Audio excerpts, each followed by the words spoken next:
Taekwondo में कैसे आया? जैसे आपने कहा 5th स्टैंडर्ड से आपने शुरू हाँ, कर दिया हाँ। था, but how that journey from an athlete to a coach वो कैसे हुई? एक्चुअली एक ये थोड़ी मज़ेदार है चीज़ कि मैं पहले मुंबई में था फर्स्ट और फोर्थ, फिर मैं पुणे शिफ्ट हुआ मम्मी डैडी के पास। ओके। तो जब फोर्थ स्टैंडर्ड ख़त्म हुआ, फिफ्थ में यहाँ पे मेरा एडमिशन लिया गया। आसपास वाले जो मेरे फ्रेंड्स थे, जो बच्चे थे, उनके साथ मैं खेलने लगा। नई नई पहचान हो गई, नया एरिया था सब कुछ। तो पहचान होने के बाद उसी ग्रुप में से 2 ऐसे फ्रेंड्स थे मेरे जो ऑलरेडी ताइक्वांडो जाते थे। वो कॉम्पिटिशन्स भी खेल चुके थे, वो ब्लैक बेल्ट भी थे।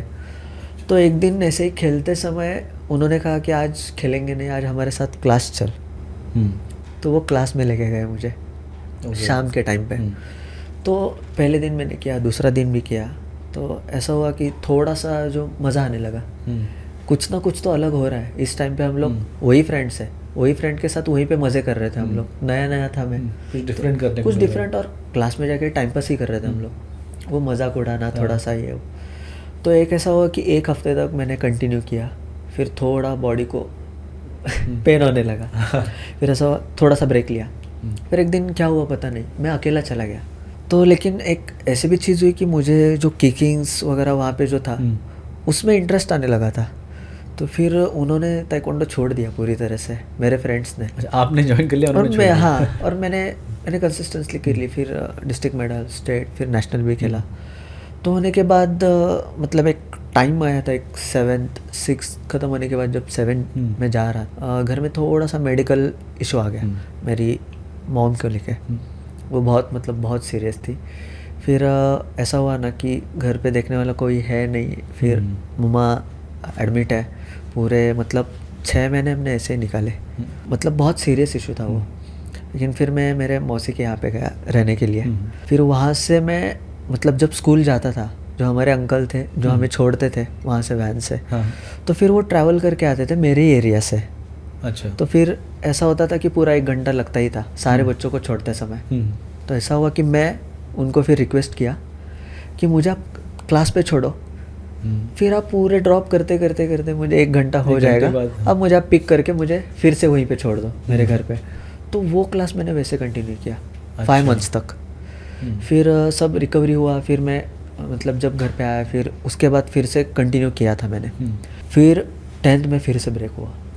अच्छा। तो इतना बड़ा ब्रेक था कि ऑलमोस्ट मैंने 4 साल तक देखा ही नहीं ताइक्वांडो को। अच्छा। 4 साल तक नहीं देखा पूरा।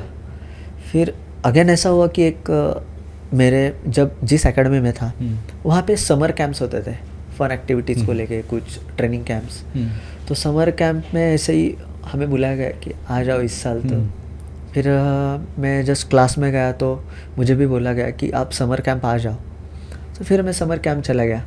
तो फिर अभी एज भी बढ़ गई थी, तो एज एथलीट तो था नहीं उस टाइम पे सर की नज़रों में।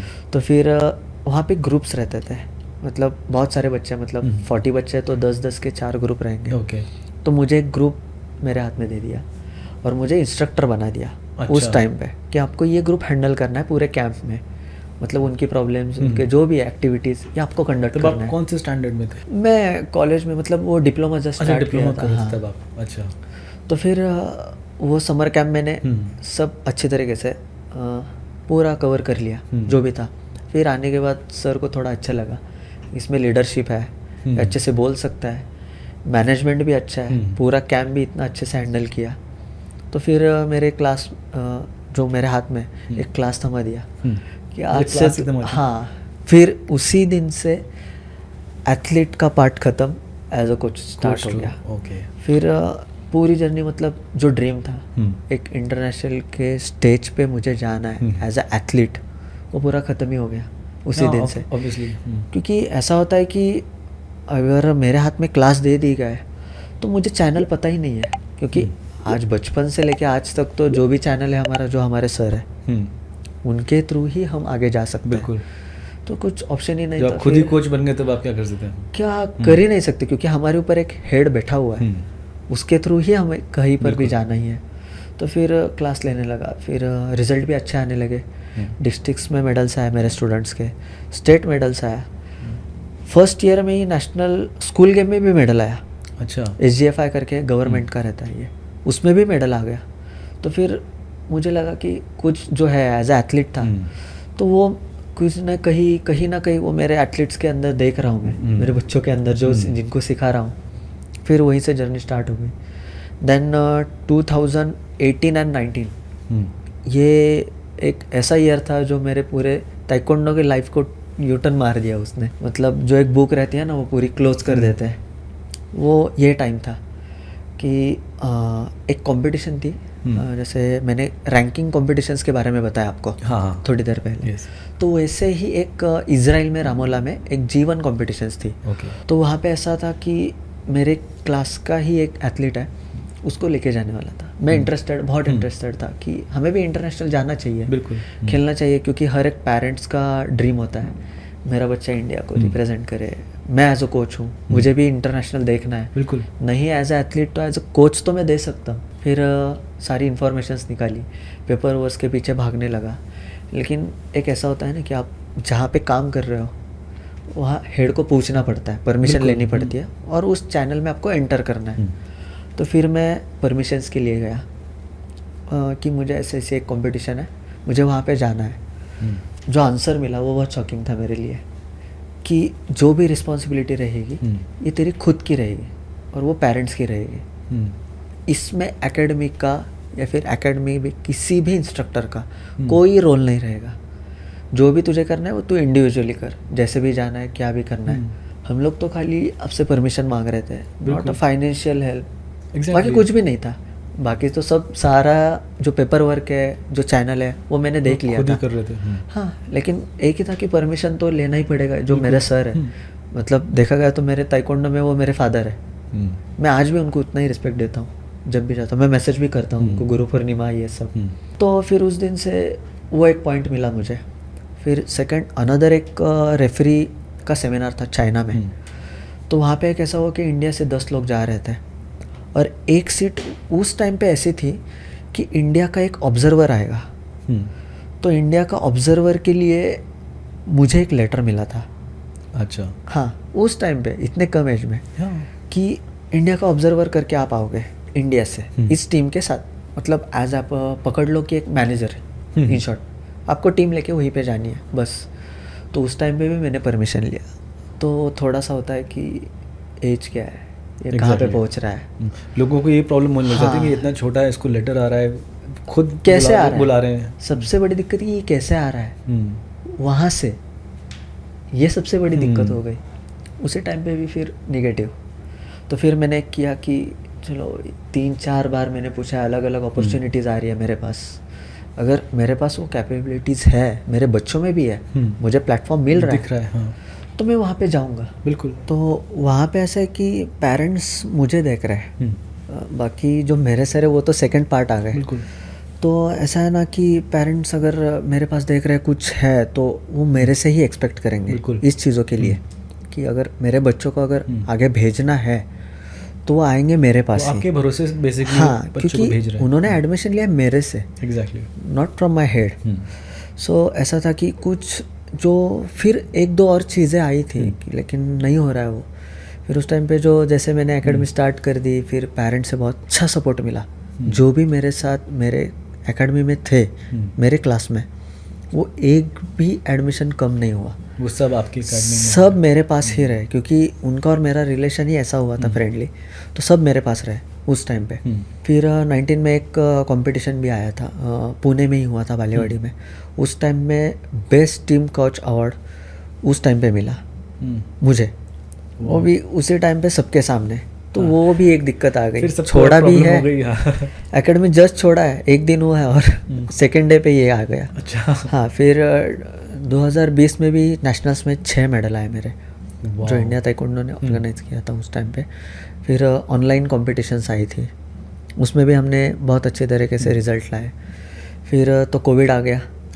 कोविड में हमारी एक अकेली एकेडमी थी उस टाइम पे कि हमने फ्री जूम एजुकेशन दिया था, फ्री में। अच्छा, फ्री में जूम में? फ्री जूम पर 40 मिनट्स का जो सेशन रहता था वो हमने फ्री में किया। एक भी रुपये चार्जेस नहीं लिया किसी से भी, क्योंकि सबको पता था कि उस टाइम पे सबका ही प्रॉब्लम है। प्रॉब्लम थी एग्जैक्टली। तो जूम तो उस टाइम पे फ्री था, तो उससे क्या चार्जेस लेना है। बिल्कुल। तो उस टाइम पे हमने फ्री एजुकेशन किया। फिर कोविड था, इसलिए हमने ऑनलाइन क्विज कंपटीशन भी रखी। फिर एक इंटरनेशनल पुमसे कंपटीशन भी ऑनलाइन ऑर्गेनाइज किया मैंने। अच्छा। हाँ, मेरे एक फ्रेंड है थाईलैंड की, उसके साथ। उसमें 36 कंट्रीज पार्टिसिपेट हुए थे एंड 829 एथलीट्स पार्टिसिपेट हुए थे उस टाइम पे 36 कंट्रीज से। सो हमने वो भी सब कोविड में किया, ये सब पुमसे का वीडियोस वगैरह ऑनलाइन किया था। ऑनलाइन वीडियोस पूरा ऑनलाइन, रैंकिंग भी ऑनलाइन, उसके स्कोरिंग भी सब यूट्यूब पे लाइव था। अच्छा, लाइव यूट्यूब पे था। आज भी आप खोल के देखोगे, first virtual poomsae competition taekwondo India, वो मैंने लिया था इंटरनेशनल। ओके। तो सब कुरियर भी हमने मेडल्स 36 कंट्रीज में कुरियर किया, ये सब हमने। फिर ऐसा हुआ कि 22 में, क्या अभी लक बताओ या भगवान का हाथ है क्या है पता नहीं, 2022 में मेरे एकेडमी से 4 बच्चे सिलेक्ट हुए इंडिया टीम में पुमसे वर्ल्ड चैम्पियनशिप के लिए। और उसी टाइम पे मैं इंडिया का हेड टीम कोच सिलेक्ट किया गया मुझे। मेरा एज तब था 25 रनिंग 25। तब लोग एथलीट होते थे, एथलीट होते थे। मुझे उस टाइम पे कोच देखा गया जब मेरा पोस्टर आया और मुझे टीम के सामने खड़ा किया, 25 age, head team coach India का। फिर 23 में भी अच्छा रिजल्ट आया हमारे एशियन के लिए। 24 में भी नेशनल्स मेडल्स आए, इंटरनेशनल्स हम लोगों ने G1 G2 रैंकिंग्स के कॉम्पिटिशन्स खेले, उसमें भी मेडल्स आए। अभी 24 में फिर से एक बार मेरे क्लास की एकेडमी की एक लड़की है, तो वो फिर से एक बार सिलेक्ट हुई वर्ल्ड चैम्पियनशिप के लिए। अच्छा। हाँ, और मैं फिर एक बार कोच करके गया उसी टाइम पे। तो ये मेरा एक टर्निंग पॉइंट था उस चीज़ को लेके। और फिर कुछ लोग तो ऐसे होते ही है कि ये बहुत आगे बढ़ रहा है। हाँ, वो हम हमेशा आई थिंक रहते हैं, कोई हाँ, भी अगर आगे बढ़ रहा होता है रेस में सब लोग दौड़ रहे हैं, लेकिन एज कम है, ये सबसे बड़ी दिक्कत है। और इसके पास ये सब कुछ आ रहा है, सबको इसको मिल रहा है। हमने 30 साल 35 साल 40 साल गवा दिए, हमारे पास कुछ नहीं है। तो ये थोड़ा सा ईगो मैटर हो रहा था, तो अभी तक वो चलते आ रहा है। लेकिन कहीं ना कहीं भाई इट डिपेंड्स कि आप उसको कैसे परसीव करते हो। हाँ, कहीं दुनिया अगर आपके अगेंस्ट रहती है तो कहीं ना कहीं आप उसको चैलेंज की तरह लेते हैं, तो फिर वो ओवरकम होता ही है कहीं ना कहीं। हाँ, इसलिए मैंने जो कहा था कि मैं शांत रहता हूँ, मैं बात ही नहीं करता किसी से, बोल रहा है बोलने दो। आज वो मेरे ऊपर पॉइंट आउट कर रहे हैं, इसलिए वो वहाँ पे है। एग्जैक्टली। और मैं उनके ऊपर ध्यान नहीं दे रहा हूँ, इसलिए मैं इंडिया का कोच हूँ।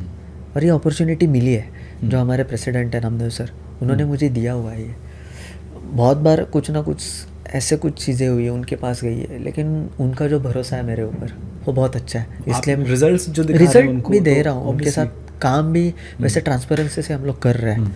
और इंडिया ताइक्वांडो जो मतलब प्लेटफॉर्म दे रहा है हमारे लिए, हमारे एथलीट के लिए, और पर्सनली मुझे इतने कम एज में वो बार बार मुझे तो कोच, मैं जब भी बोलता हूँ sir you are most welcome, वो खुद कॉल भी करते हैं, इतना बड़े आदमी होके भी। मतलब जो है वो बताने के लिए कुछ ऐसे है नहीं, लेकिन अभी वो ओवरकम कर रहा हो हम लोग। चैलेंजेस भी है, अभी तक भी चल रहा है।